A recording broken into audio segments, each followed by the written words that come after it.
cómo protegen sus organizaciones los mejores CISOs del mundo. ¿Qué novedades e innovaciones ofrecen los actores más relevantes en el mercado de la ciberseguridad? ¿Hacia dónde están impulsando el sector los gurús y expertos más destacados? Bienvenido a Eleven Paths Radio. Descubre en nuestro podcast las claves que te ayudarán a proteger la información de tu organización y de tus clientes. Mi nombre es Gonzalo Álvarez Marañón y te acompañaré en este programa junto a las voces más influyentes en el panorama actual de la ciberseguridad.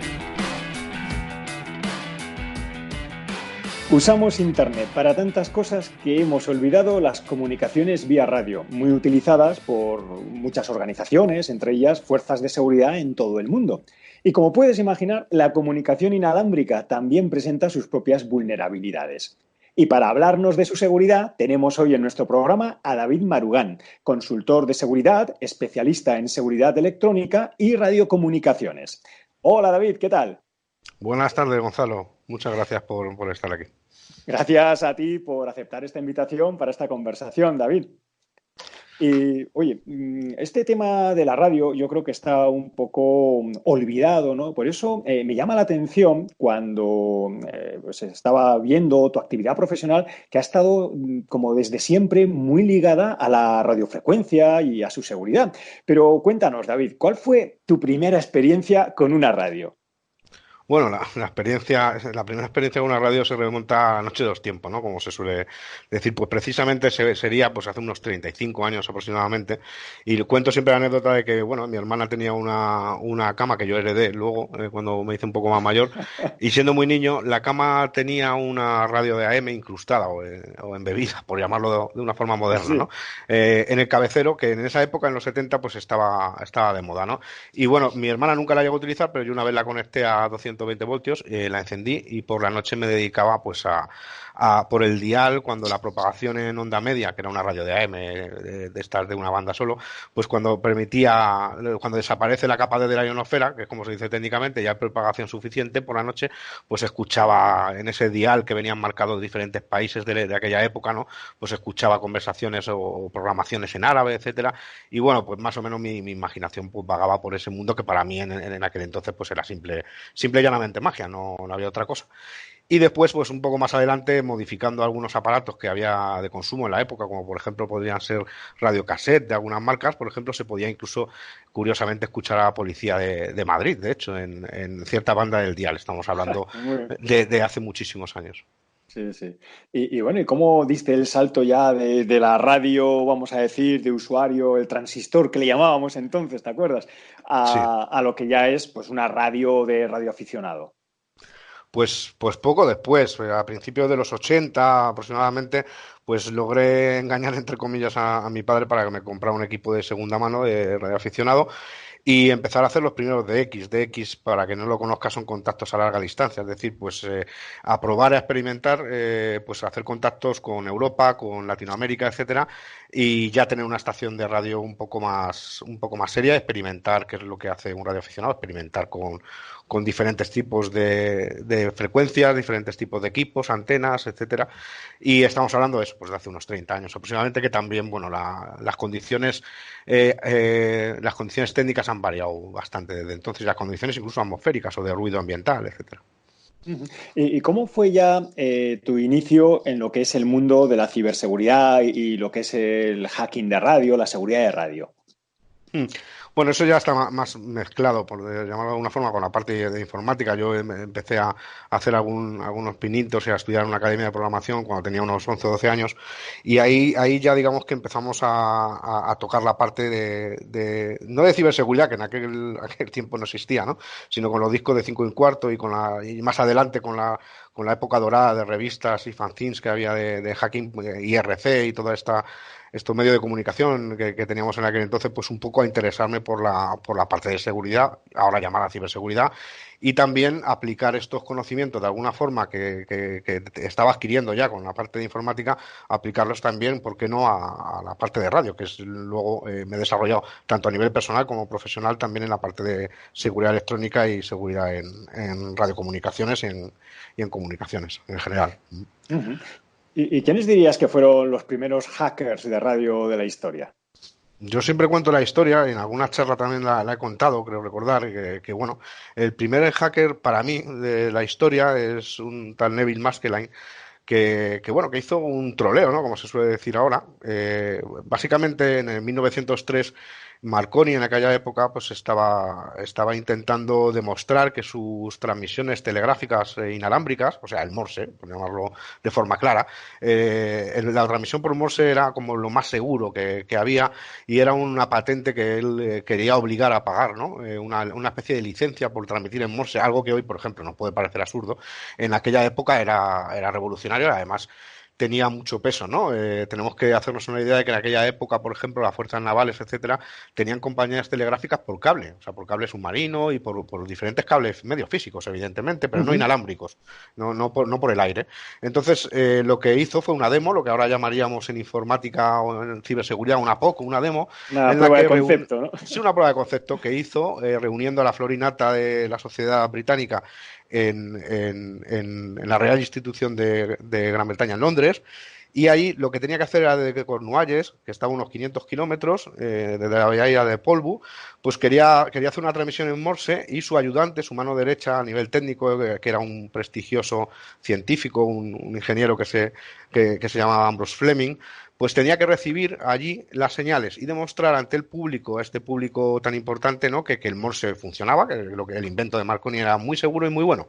La cuestión es que de repente empezaron a escuchar unos ruidos en Morse, codificados en Morse, pero por suerte el público no sabía Morse, pero Fleming evidentemente se conocía muy bien el Morse y lo que empezó a recibir no fue la POC o la prueba de concepto que le estaba mandando Marconi en aquella época, sino una frase que más o menos, una serie de frases. Una de ellas decía algo así como ratas, ratas, ratas, había un joven de Italia que engañaba al público. Entonces, eso es un spoofing. En realidad lo que Neville Maskelyne había hecho es espufear, por llamarlo de alguna forma, la señal. Bueno, de hecho, empeñó bastante tiempo y dinero en construir una antena muy grande para poder hacer un spoofing o hacer un ataque de man in the middle o y ponerse en medio de Marconi y Fleming y suplantar la identidad de Marconi. Lo bueno es que el público no entendió lo que decía y siguieron la POC como si no hubiese pasado nada, pero la verdad fue un escándalo a nivel internacional. Salió en el Times, salió en un montón de revistas y tal, y la cuestión es que lo que él reivindicaba es que ni era tan seguro, evidentemente, ni se podía, y se podía romper, ¿no? Y él lo estaba demostrando. Sí que dijeron que detrás de este primer hacker, por llamarlo de alguna forma, también habría alguna parte de cracker, porque Neville Maskelyne parece que tuvo en algún momento algunos intereses o alguien le ayudó desde las compañías telegráficas por hilo. Es decir, que obviamente estas compañías que iban a desaparecer si esto triunfaba, pues les venía muy bien el patrocinar de alguna forma a esta persona y podría haber trabajado quizá a favor de los intereses de estas empresas que iban a perder su nicho de negocio, ¿no? Los cables iban a desaparecer. Entonces, bueno, ahí hay una serie de rumores, lo cierto que fue un escándalo, se intercambiaron una serie de artículos en prensa en aquella época y fue un escándalo en el mundo científico, de hecho se dice que, bueno, Fleming luego le dimitieron por culpa de todo aquello y, bueno, pues hubo bastante revuelo con esto. Este señor Neville además era un mago y su familia, por si a alguien le interesa, la familia de Neville Maskelyne había trabajado haciendo ilusionismo en ciertas guerras, ayudando a los ingleses para simular, por ejemplo, presencia de tropas y hacer ciertas cosas bastante curiosas, ¿no? Que van más allá del hacking técnico, ¿no? O sea, que es Y bueno, ilusionismo aplicado a la guerra también. sí, sí, efectivamente. Que parece ser que trabajaban para los servicios de inteligencia británicos y de alguna manera eran los encargados de hacer atrezos o hacer alguna serie de imitaciones que hicieran engañar enemigos, hacer operaciones de decepción y hacerles creer que había cosas donde no las había, etcétera. Bueno, tiene una familia y tiene una historia bastante interesante. Quizá el primer hacker, podría decirse radio, pues fue en 1903, porque evidentemente ahí es donde comienza un poco, ¿no? A desarrollarse la tecnología radio. Ajá. Bueno, de hecho, hoy la radio ya ha perdido muchísima visibilidad, sobre todo a favor de Internet. Entonces, en un mundo que parece dominado por Internet, ¿quién usa hoy la radio para comunicarse? Sí, bueno, pues ahora mismo prácticamente todos los servicios de emergencia, servicios de inteligencia, comunicaciones policiales, militares, Por ejemplo, aquí en España nosotros tenemos una red que utilizan los cuerpos y fuerzas de seguridad del Estado que se llama SIRDE y es una red basada en Tetrapol que está cifrada y que se utiliza por parte de las fuerzas y cuerpos de seguridad nacionales para satélites meteorológicos, satélites militares, civiles, servicios diplomáticos, de inteligencia, para IoT, por ejemplo, LoRa, SIFOS, para la presión de los neumáticos con TPMS, los radioaficionados, por supuesto, lo utilizamos. Cantidad, incluso grupos terroristas, ¿no? Los grupos terroristas utilizan también las mismas medidas de seguridad, de COMSEC, de seguridad en las comunicaciones que utilizan los cuerpos policiales, por ejemplo, ¿no? En algunos casos. Entonces, prácticamente todo el mundo, de alguna manera, ¿no? Y ahora que mencionas las medidas de seguridad de estas comunicaciones, pues ¿qué tan seguras son? ¿Cómo podemos graduar desde las que viajan en abierto a distintos tipos de cifrado? En fin, háblanos un poco de la seguridad de las radiocomunicaciones. La seguridad de las radiocomunicaciones ha cambiado mucho, muchísimo, por lo menos en España, ¿no? En los últimos 20, 25 años ha tenido un salto impresionante. Primero, porque hemos pasado de modulaciones de tipo analógico a modulaciones digitales. Eso para empezar. Esto a nivel de seguridad no se puede considerar como un método de seguridad porque simplemente lo que hemos pasado de una codificación analógica a hacer una codificación en digital. Y eso, pues sí es cierto que, por ejemplo, a la hora de interceptar, a la hora de confidencialidad, es más complejo, pero ahora mismo, por ejemplo, hay emisiones que están codificadas en digital que no se pueden escuchar directamente, ¿no? Con un receptor, pero sí que hay decodificadores que si la emisión no está cifrada, pues obviamente están claro. Entonces lo vamos a escuchar o lo vamos a interceptar los datos, etcétera. Entonces, digamos que hay, por un lado, comunicaciones analógicas que quedan pocas, pero quedan en el mundo civil, en el mundo militar menos todavía. Los radioaficionados, por supuesto, seguimos utilizando hasta Morse. O sea, nosotros, nuestro afán es el experimentador. Nuestro afán es todo lo contrario, ¿eh? Nuestro afán es que nos escuchen y se nos entienda, no cifrar. De hecho, como curiosidad, debo comentar que los radioaficionados tenemos por ley prohibido cifrar o hablar en argot. Es decir, no podemos cifrar nuestras comunicaciones por este tema, además, porque una de las principales causas de hacerte uno de los principales objetivos de un radioaficionado es la experimentación y la difusión de estos conocimientos. Entonces, el cifrado es contraproducente, además de motivos de seguridad, ¿no? Imaginemos que una transmisión cifrada que no esté controlada de alguna manera, pues puede ocultar dentro cosas. Entonces, tenemos señales que están codificadas en digital, que están bien cifradas. Por ejemplo, SIRDE, la red SIRDE basada en protocolo Tetrapol, que utilizan cuerpos y fuerzas de seguridad de Estado, que tiene un cifrado fuerte. Y también tenemos algunas cosas intermedias, ¿no? Que están digitalizadas pero no están cifradas, o el cifrado que utilizan, o el método de cifrado, por llamarlo de alguna forma, no es del todo seguro, o se puede romper, o tiene ciertas vulnerabilidades, como ocurre en el mundo informático. Pero sí es cierto que hemos pasado de que los teléfonos móviles a principios de los 90, por ejemplo, emitían en abierto en analógico y cualquiera podía escuchar cualquier teléfono móvil. Hemos pasado a unos sistemas de seguridad bastante más avanzados, aunque todavía quedan cosas intermedias curiosas, ¿no? que no están aseguradas. Y se le presta, por desgracia, poca atención en favor de la ciberseguridad más pura, ¿no? A la informática. Uh-huh. ¿Y qué información oculta circula por señales de radio que ni imaginamos? Bueno, hay mucho, es todo un mundo, ¿no? Por ejemplo, yo voy a poner un par de ejemplos solo. Hay una señal, por ejemplo, que es la de la BBC4, que se llama UK Teleswitch. Bueno, tiene otro nombre también. Este es el protocolo propietario UK Teleswitch. Que, para que lo entiendan los oyentes, sin entrar en detalles muy técnicos, básicamente la BBC en onda larga, para que lo entiendan en AM, ¿no? Pues en 198 kilohercios, cuando se está transmitiendo una programación cualquiera de radio, a la vez tiene otra portadora de datos. Es decir, cuando el locutor, por llamarlo de alguna manera, pues está hablando, está haciendo un programa de radio, pues hay una subportadora o hay una portadora pequeñita, digamos adyacente, en la que se está mandando información que no se oye.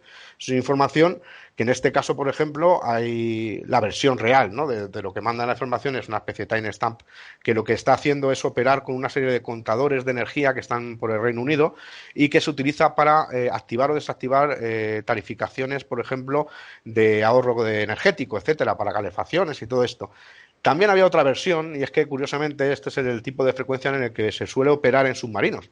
Y decían que esa especie de ping, por decirlo de una forma que se entienda, sería algo como un mecanismo de hombre muerto. Es decir, que cuando un submarino dejara de escuchar esa portadora secreta, que estaba emitiendo la BBC quería decir que la BBC o que Londres había sufrido un Armagedón, o sea, que había desaparecido de alguna manera, ¿no?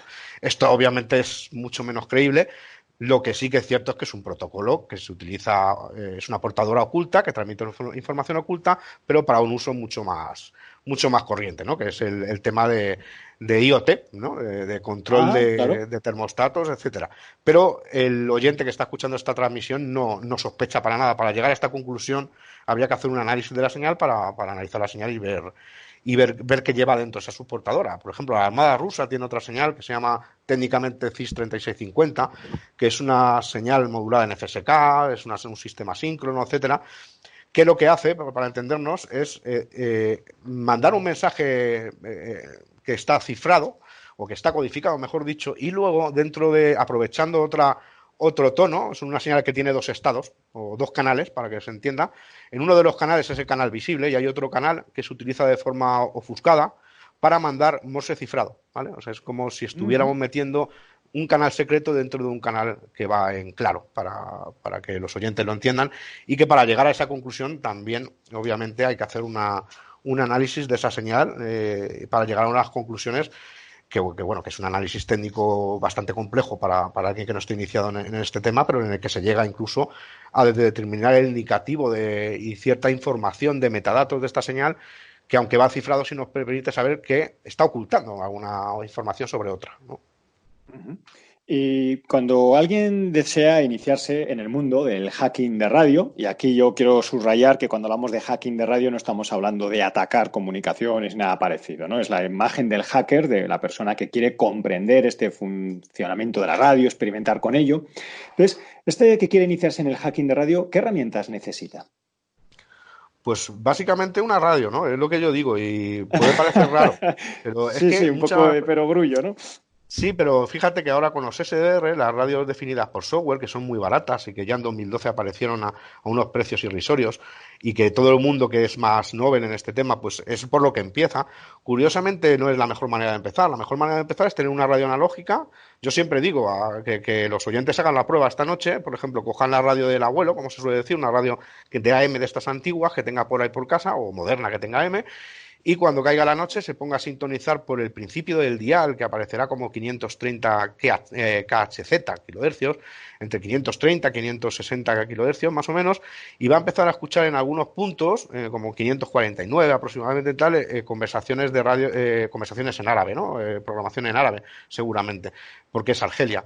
Esto es lo primero que hay que entender. Hay que entender cómo funciona la propagación, cómo funciona una radio analógica muy sencilla y luego, por supuesto, ya que hoy en día nos ofrecen a través de mercados asiáticos y tal una serie de radios definidas por software muy, muy baratas, pues hacerse con una radio definida por software.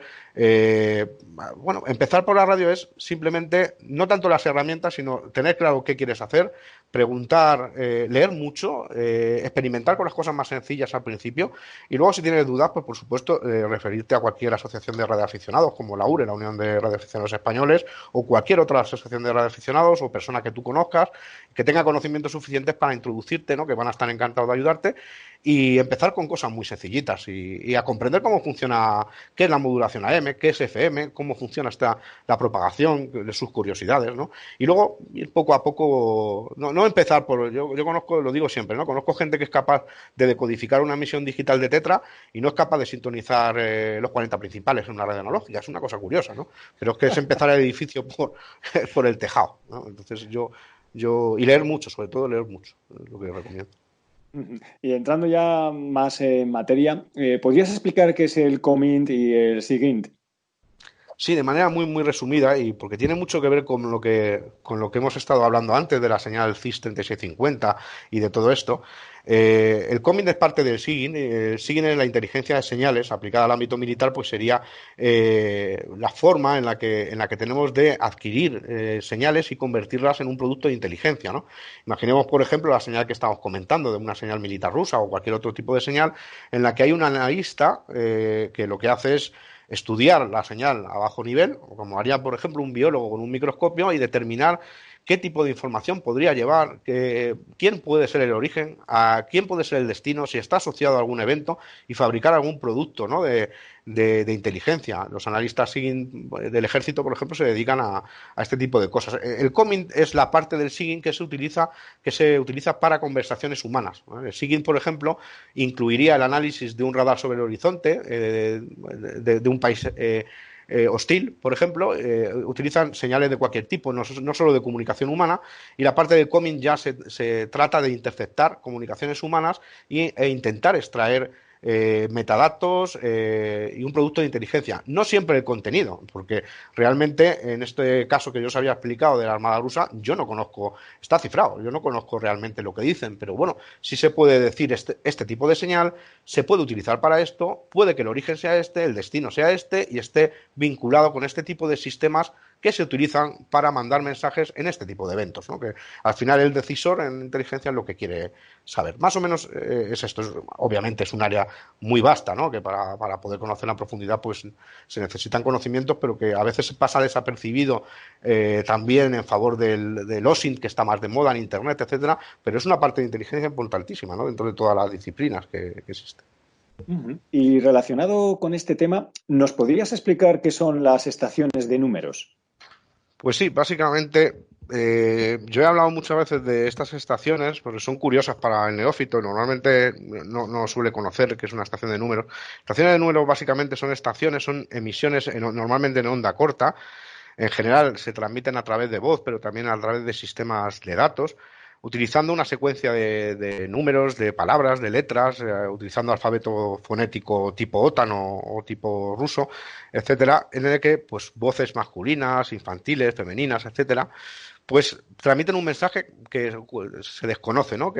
Cuál es su función o qué es lo que pretende y, por supuesto, cuál es el contenido. Básicamente son emisiones de servicios de inteligencia de ciertos países que utilizan estas estaciones de números dentro normalmente de su propio país para mandar a mensajes críticos o mensajes cortos de alguna forma a agentes que tengan el territorio hostil, ¿no? Un país que tenga un agente infiltrado en un territorio enemigo, pues le va a mandar a través de onda corta esta secuencia de números, letras, palabras o lo que sea, y el agente encubierto va a estar recibiéndolo con un receptor sencillo de onda corta, lo puede recibir en una casa, en un local o donde esté escondido o donde sea, sin levantar ninguna sospecha y sin que además, pues se le pueda vincular como se hace, por ejemplo, en informática con una huella, ¿no? A nivel forense.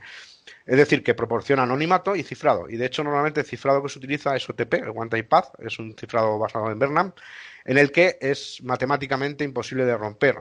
Tiene otras desventajas, como es que, por ejemplo, la gente tiene que portar una libreta de un solo uso, se tiene que utilizar usar la libreta solo una vez para cada mensaje, y es bastante engorroso, no vale para cualquier mensaje, sino que tiene que ser mensajes que realmente sean importantes para justificar el envío de estos mensajes. Yo te mandé al programa algunos ejemplos, dos ejemplos, que es la estación cubana HM01, que este es el ID que se le da internacionalmente a la estación de números, que se atribuye, porque esto, como en Internet la atribución es complicada, porque nadie reconoce que es su estación, pero HM01 es una estación histórica de hace muchísimos años que ha estado implicada en muchos casos de espionaje real y además juzgados en Estados Unidos y investigados por el FBI, y normalmente pues está destinado a agentes de la inteligencia cubana que están en algunos otros países pues haciendo su trabajo. Y bueno, ahí te he mandado un ejemplo de estación híbrida, que es la HM01, que manda una secuencia de... Si quieres, la podemos poner. Y hay una parte es híbrida porque tiene voz y datos. La podemos poner para escucharla. Vamos a ver cómo se escucha.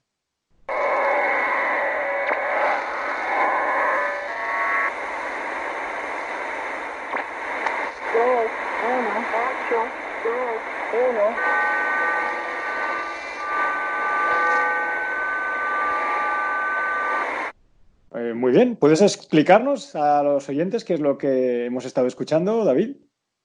Sí, pues realmente esta es la HM01, hay una secuencia de voz que, bueno, no voy a entrar en el detalle de cuál es el preámbulo, etcétera, hay una serie de indicaciones y luego hay una serie de ruidos digitales que se acaban transformando en un TXT, ¿vale? El TXT lo recibiría el receptor, en este caso el espía o el agente infiltrado, pero con una llave de cifrado, una llave privada. Tendría que descifrar este mensaje para ver lo que le ha mandado. Nosotros podríamos recibir el TXT, pero al abrirlo, pues realmente lo que está utilizando es un protocolo de transmisión de mensajes muy sencillo, bastante sencillo en radio, que también se ha utilizado por parte de radioaficionados. Y lo que hace es realmente generar en tu PC en local un TXT.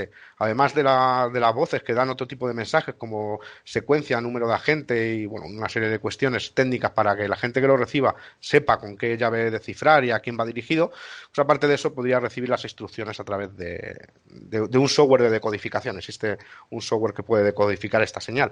Nosotros podemos decodificarla, pero no descifrarla porque no tenemos la llave.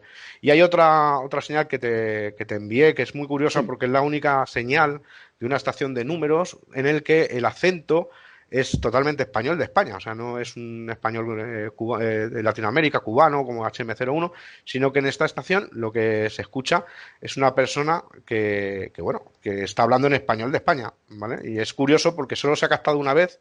No, España no se ha demostrado de ninguna manera que tuviera estaciones de números, pero sí parece que el hablante es un hablante español, parece que es nativo español. Y primero pone un intervalo de música, que es el preámbulo, que es No llores por mi Argentina, que este tipo de música se pone antes del mensaje, normalmente para que le dé tiempo a la gente a sintonizar la emisión, porque onda corta es muy sensible al ruido atmosférico, el ruido radioeléctrico, etcétera. Entonces, para que le dé tiempo a sintonizar bien la transmisión, se suele poner un preámbulo, que suele ser una canción, algún tipo de ruido, algún tipo de señal repetitiva, ¿no? En este caso es No llores por mi Argentina, y lo pudo grabar casualmente un radioaficionado, un radioescucha, a mitad de los 80 en Alemania. Y es curiosa porque, por ejemplo, normalmente cuando alguien da un mensaje en grupos en una estación de números, hace una numeración típica de, alfa, bravo, Charlie, delta, 2, 1, 3, 4, pero aquí lee como 21, 26, o sea, es números mixtos, ¿no? Y es bastante extraño, ¿no? Es una de las pocas estaciones que conozco que, primero, que sea de habla española y segundo, que utilice esta forma tan curiosa, ¿no? De transmitir un mensaje por radio, que ya digo que normalmente el protocolo de comunicación radio nunca se dicen números de esa forma. Bueno, pues como este audio es muy largo, igual lo que podemos hacer es dejar, está en un vídeo de YouTube, lo podemos dejar colgado en las notas del episodio, así el oyente interesado lo puede reproducir con calma y con estas indicaciones que nos has dado ahora, David, pues ya sabe que tiene que fijarse. Efectivamente. Tiene también alguna otra curiosidad, que es un ruido como de motor que puede llegar a ser un generador o podría ser algún tipo de vehículo, ¿no? El análisis de esta señal a nivel auditivo, a nivel de oído, es bastante curiosa para quien esté interesado. Fascinante. A ver, el oyente interesado va a tener mucho que desgranar aquí en este audio. Sí, sí. Y bueno, antes mencionabas los dispositivos de bajo coste de SDR, ¿no? Los SDR low cost. Y yo creo que en los últimos años se han reabierto el interés por la radioescucha. Y es posible pues, que ahora mucha gente que no viene de esa tradición, ¿no? Del aparato de radio más tradicional, se pone a escuchar con SDR y se puede escuchar cualquier cosa que circule por el aire. A nivel técnico, lo que te permita el hardware, evidentemente, pero a nivel legal, no. A nivel legal, a eso quiero ir más. A eso quiere llegar ya. La Ley General de Telecomunicaciones, el Código Penal y otro tipo de normas del marco legal en España y en casi todos los países es prácticamente igual, te deja muy claro que lo que puedes escuchar es realmente señales que vayan destinadas a público general, es decir, radioaficionados y radio comercial, ¿no? Y algunas otras que se consideran destinadas al público, de uso científico o de uso público, ¿no? Pero no puedes interferir, por ejemplo, en una empresa de transportes, no puedes interceptar las comunicaciones de una empresa de camiones. Eso no, es ilegal, no se puede. Aunque parezca que es una cosa trivial y que con un SDR puedes escuchar cualquier cosa, la mayoría de las cosas no pueden ser legalmente escuchadas. Sí es cierto que ahora con Internet tenemos una ventaja y es que se puede investigar un poco sobre señales, por ejemplo, de muestras. Es decir, para hacer análisis de señales yo no tengo por qué interceptar una señal del ejército ruso. O sea, ya hay señales de muestra incluso que hacen los fabricantes de radiomodems en las que yo puedo experimentar como si fuera una máquina virtual, de manera que no afecto a ningún tipo de ley y puedo hacer mis investigaciones. Sí, porque también yo creo que ahí circulan como mitos, ¿no? De si no está cifrado, puedes No. escucharlo. Es totalmente falso. No. Realmente tú no puedes escuchar nada que no está destinado al público general y la interpretación de eso es bastante sencilla. Son cosas que vayan destinadas al público general. Una comunicación entre dos conductores, por ejemplo, de una empresa de reparto, no está destinada al público general. Una empresa de taxis no está destinada al público general. No digamos ya policías o cuerpos y fuerzas de seguridad del Estado, que obviamente no va destinado al público general. No tiene nada que ver, o sea, cifres o no. Obviamente se recomienda encarecidamente a todos los propietarios del sistema de radiocomunicaciones que lo aseguren, lo cifren con lo necesario, pero no se le puede imputar al sistema, sino al oyente. Uh-huh. Y oye, cambiando un poco de tema, en muchas películas, series, pues no sé, me acuerdo ahora, pues Ocean's 11 o 12 o ya no sé qué Ocean's, recientemente en Stranger Things, se habla de la posibilidad de pulsos electromagnéticos que dejan sin electricidad a toda una región o a una ciudad, una parte de ella. Entonces, ¿tú cómo ves la posibilidad de la guerra electromagnética? Bueno, y también pues explícanos igual primero en qué consistiría, explícanos a los oyentes y cómo ves tú ese futuro de la guerra electromagnética. Bueno, yo la verdad que realmente sobre esto hay mucho mito. También sí es cierto que los ataques de pulsos electromagnéticos eh, existen de manera natural, es decir, por tormentas solares. También pueden ser causados, obviamente, por artificios humanos, por explosiones atómicas, por ejemplo, explosión nuclear. O sea, pero existen además previamente armamento que se ha utilizado ya que pueden causar efectos no similares, vamos a decir, pero sí efectos que la gente desconoce. Por ejemplo, durante 1999, el bombardeo que realizaron las tropas de la OTAN sobre Belgrado, en la época de Milosevic, pues ya incluían las bombas de grafito, que sin ser este tipo de ataques de pulsos electromagnéticos, son bombas que explotan en altura y lo que dejan son unos filamentos de grafito que al meterse por todos los conductos electrónicos y tendidos eléctricos arman la leche, ¿no? O sea, provocan cortocircuitos masivos que pueden dejar sin luz a una ciudad entera. O sea, esto aplicado a pulsos electromagnéticos, pues obviamente sí existe tecnología. Lo que pasa es que no conocemos hasta ahora un ataque devastador y no se sabe realmente, se han hecho muchos experimentos sobre esto y no se sabe cuál es la reacción, porque los experimentos son muy variopintos, también depende del tipo de capa a la que esté afectando, etcétera. Y bueno, pues obviamente pues se podría dar, se podría dar. Que sea también esté mitificado y se intente llevar todo a los ataques de pulsos electromagnéticos o exagerar, ¿no? Su poder, pues también, ¿no? Hay que estudiarlo, pero obviamente no tampoco sé en el futuro qué puede pasar con esto. Como cualquier armamento, además, se mantiene muy en secreto por parte de los países y no es fácil encontrar información fiable, ¿no? De cuál es ese estado del arte, ¿no? Ahora mismo exactamente, Claro. a nivel de qué tipo de población podía ser afectada, qué tipo de armamento existe, etcétera. Bueno, pues sin entrar a leer el futuro, ¿no? Que en el fondo pues es algo imposible. Cuando contamos aquí en nuestro programa con un experto, yo prefiero preguntarle, en cambio, por lo que no va a cambiar. Y tú, David, ¿qué crees que seguirá siendo igual en ciberseguridad en radiocomunicaciones en los próximos años? Pues bueno, yo creo que básicamente la radio debería ser irreemplazable a efectos de backup, a efectos de comunicaciones de emergencia.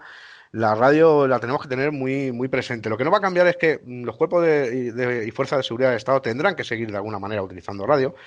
Nosotros, como usuarios de la telefonía, de hecho, vamos a seguir utilizando radio, wifi, o sea, todo tipo de protocolos basados en protocolos inalámbricos y que, bueno, va a seguir habiendo problemas en el cifrado, porque el poder de cómputo y las nuevas tecnologías van a suponer también nuevos retos de cara a la seguridad en estos sistemas y como ha pasado siempre, ¿no? Desde el Morse hasta hoy, pues tendremos que ir adecuándonos un poco a... Lo que sí que está claro, yo tengo claro que la radio no va a desaparecer, la radio no debería, de hecho, desaparecer y no creo que lo haga, porque de de hecho en algunos casos es irreemplazable. Satélites, uso de emergencias en uso militar, bueno, pues es importante, no imprescindible, ¿no?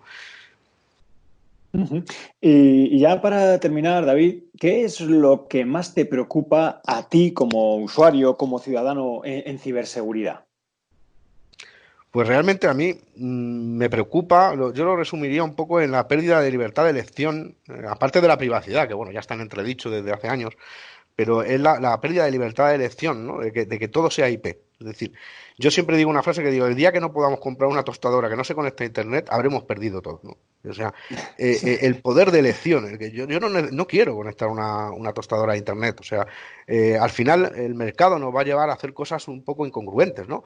Y a no tener el poder de elección sobre lo que yo quiero que sea IP y lo que no quiero que sea IP. Por ejemplo, en el tema de radios, yo siempre digo que me preocupa mucho que al final los sistemas de radio convencionales acaban siendo sistemas IP. Fíjate que ahora yo podría estar escuchando una emisora de Corea del Norte, de Estados Unidos o de China o de Francia, sin que nadie tracee dónde estoy situado, qué programa estoy utilizando, qué programa estoy escuchando, qué tipo de contenido, si es contenido político. Pero si nosotros pasamos todo nuestro mundo al mundo IP, al mundo Internet, por llamarlo de alguna manera, por muchas ventajas que ello tenga, al final tenemos que tener algún resquicio de elección. Es decir, no, señor, yo quiero seguir escuchando la radio, yo quiero seguir teniendo mi parcela, ¿no? de privacidad y mi parcela de elección para poder ser libre, ¿no? Y poder escuchar lo que quiera sin que haya una empresa de marketing que esté trazando todo esto, además del riesgo que corremos, ¿no? Si perdemos todos estos sistemas que consideramos como antiguos erróneamente